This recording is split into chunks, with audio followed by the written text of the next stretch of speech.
Pemirsa, memilih pemimpin terbaik dalam pesta demokrasi Pilkada serentak di Kabupaten Bengkayang tahun 2020 menjadi barometer masa depan untuk masyarakat wilayah perbatasan sektor utara Kalimantan Barat. KPU Kabupaten Bengkayang telah menetapkan 4 paslon bupati dan wakil bupati sebagai calon pemimpin hingga 3,5 tahun ke depan.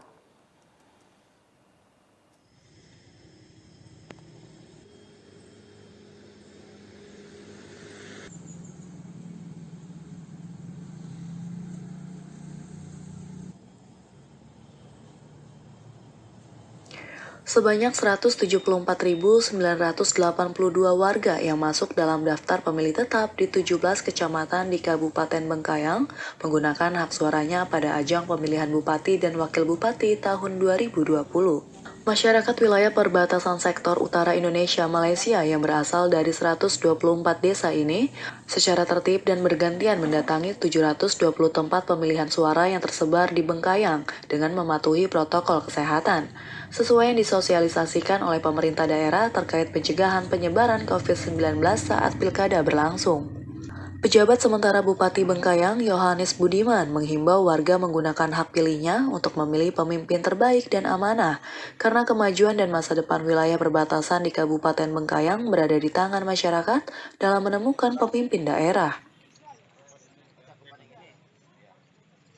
Masyarakat Bengkayanglah yang menentukan masa depan pemohonan Bengkayang melalui mekanisme Pilkada ini untuk memilih pemimpin yang terbaik.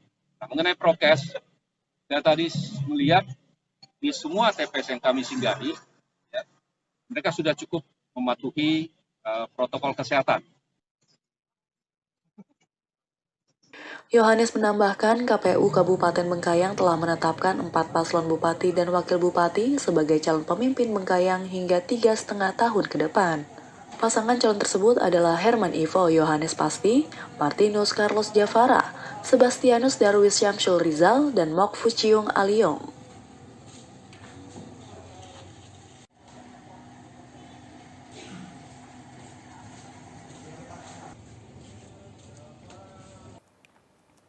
Penyidik Polda Metro Jaya menetapkan pimpinan Front Pembela Islam Habib Rizik Syihab sebagai tersangka pidana kekarantinaan kesehatan berupa pelanggaran protokol kesehatan COVID-19 karena mengadakan acara yang menimbulkan kerumunan massa di Petamburan, Jakarta Pusat pada Sabtu 14 November lalu.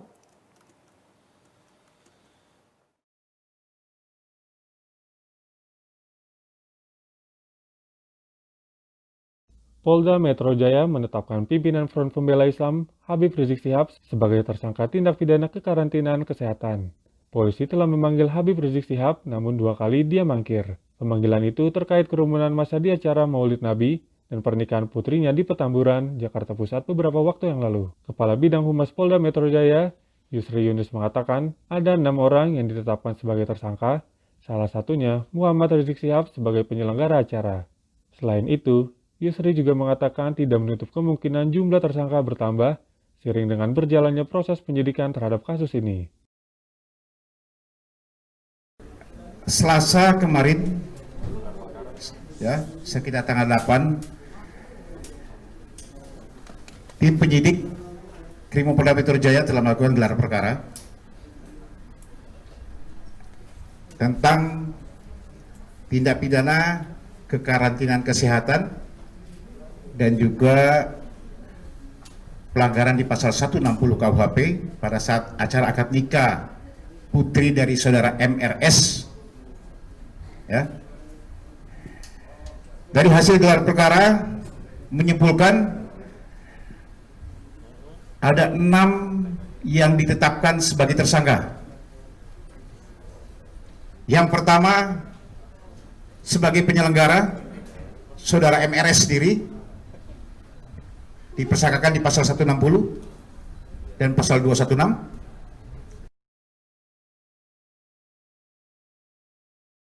Dalam kasus ini, para pejabat Pemprov DKI Jakarta turut dipanggil Polda Metro Jaya, yakni Gubernur DKI Jakarta Anies Baswedan, Wakil Gubernur DKI Jakarta Ahmad Riza Patria, dan beberapa kepala dinas DKI Jakarta untuk dimintai klarifikasi.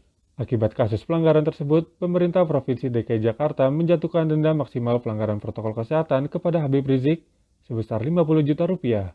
Selain di Polda Metro Jaya, Polda Jawa Barat juga telah menaikkan status dari penyelidikan ke penyidikan kasus pelanggaran protokol kesehatan karena adanya kerumunan acara Habib Rizik Syihab di Megamendung, Bogor.